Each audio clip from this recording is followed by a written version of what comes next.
सत्य से बड़े संकटों से रक्षा हो जाती है। एक गांव की सत्य घटना हम आपको सुना रहे हैं। एक गांव में बड़े बूढ़े पंडित जी थे। अकारण ही एक पड़ोसी ने उनसे झगड़ा किया और पड़ोसी वैश्य था।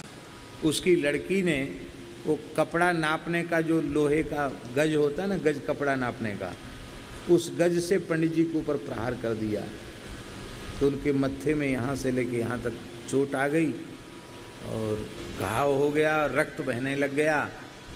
उनके एक पुत्र बिजली विभाग के अधिकारी थे। तो वैसे तो कागजों में तो वो ड्यूटी पर थे शहर में, जिले में, और वो ऐसा होता ना, बड़े अधिकारी ऐसे करना नहीं चाहिए ऐसा, लेकिन बड़े अधिकारी ऐसा कई बार करते हैं कि उन्होंने हस्ताक्षर बना दिए ऑफिस में और फिर कहीं चले गए, आ गए। तो ऐसे ही उन्होंने ऑफिस में तो अपनी उपस्थिति दर्ज कराई और मन में ऐसे आया कि गांव चले जाएं, पिताजी से मिल के आवें। वहाँ है तो उन्होंने पिताजी को खून निकलते देखकर क्या हुआ। उन्होंने कहा कुछ नहीं हुआ, उस वैश्य की लड़की ने प्रहार किया था। उन्होंने कहा कि इसको झगड़ा बढ़ेगा, बेचारी लड़की है, इसका विवाह होना मुश्किल हो जाएगा, ठीक नहीं। बोले नहीं, ऐसी लग गई। लेकिन पता चल गया उनको। तो अपने पिता के साथ कोई ऐसा व्यवहार कैसे सहन करेगा। उन्होंने उस घर में घुस कर वहाँ भी उन्होंने उसको फटकारा, झगड़ा हुआ, मारपीट हो गई। मारपीट हो गई तो उसने कहा इन्होंने घर में घुस के हमारे यहाँ मारपीट की और हमारे घर की बहू बेटियों से छेड़खानी की। ये तो एक इतना बढ़िया हथियार है छेड़खानी वाला कि किसी को भी कह सकते हो कि हमारी छेड़खानी किया। तो छेड़खानी किया, रिपोर्ट करवाई और पुलिस को पैसा भी दिया बढ़िया केस बनाना। अब उनके पुत्र ने कहा, पंडित जी के पुत्र ने कहा कि दादा बयान हो तो आप ये कह देना कि वो तो यहाँ थे ही नहीं। क्यों? हमने अपने को जिले में, शहर में, ऑफिस में ड्यूटी पर दिखाया है। तो इसके पास कोई प्रूफ नहीं है, मोबाइल का ज़माना नहीं था तो मोबाइल से फ़ोटो खींच के दिखा देते। तो इसके पास कोई प्रूफ नहीं है, प्रमाण नहीं है। हमने अपने आप को ड्यूटी पर दिखाया है और इससे इनका जो झूठा केस हो जाए, केस खारिज हो जाएगा और रिपोर्ट खारिज हो जाएगी और हमारी नौकरी बच जाएगी। और नहीं तो ड्यूटी पर अपने को दिखाना और उपस्थित न होना और लड़ाई झगड़े में उपस्थित होना, ये तो बहुत बड़ा अपराध है। उनके पिताजी ने कहा कि मैंने आज तक अपने जीवन में झूठ नहीं बोला है। जब से होश संभाला तब से अब तक मैंने कभी असत्य नहीं बोला। अब मुझसे पूछेंगे तो मैं तो साफ कहूँगा कि हाँ ये थे, इन्होंने झगड़ा किया। बोले हमारी नौकरी चली जाएगी, जेल हो सकती है हमको। बोले जो होना हो सो हो जाएगा, लेकिन बेटा झूठ तो हम नहीं बोलेंगे। बोले हमारी नौकरी चली जाए। बोले जो कुछ हो सो हो, हम झूठ नहीं बोल सकते।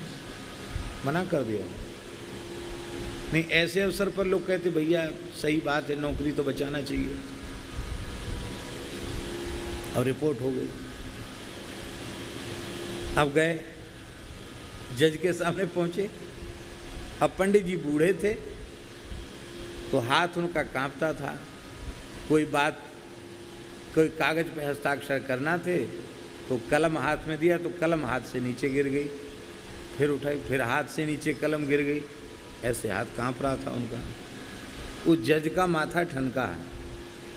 उसने कहा ये केस तो गलत है, इन पंडित जी के नाम से और ये रिपोर्ट की गई है कि इन्होंने घर अपने लड़के के साथ घुस करके घर में मारपीट की। कलम तो इससे पकड़ी नहीं जा रही है पंडित जी से। ये बेचारे मारपीट क्या करेंगे। पंडित जी उम्र कितनी है तुम्हारी?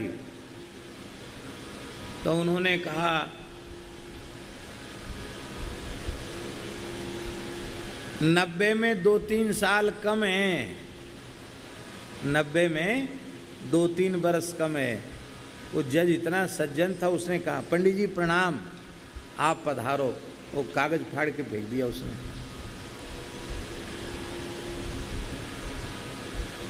ये पूछे ही नहीं कि लड़का, बोले नहीं तो गलत है, एकदम गलत है। और बोले तो पुलिस के खिलाफ भी हम जांच बिठाएंगे, पुलिस के खिलाफ भी ये सब मामला बनेगा, ये गलत रिपोर्ट है। खत्म हो गया।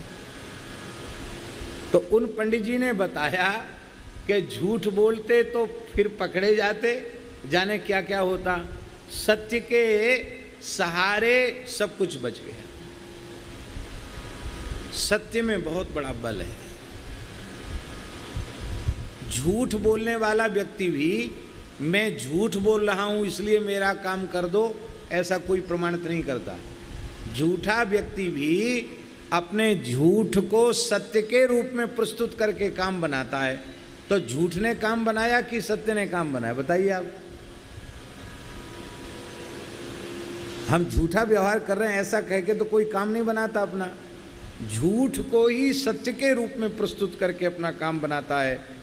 तो काम ईमानदारी से किसने बनाया, झूठ ने बनाया कि सत्य ने बनाया? इसलिए हमारे जीवन में सच्चाई होनी चाहिए।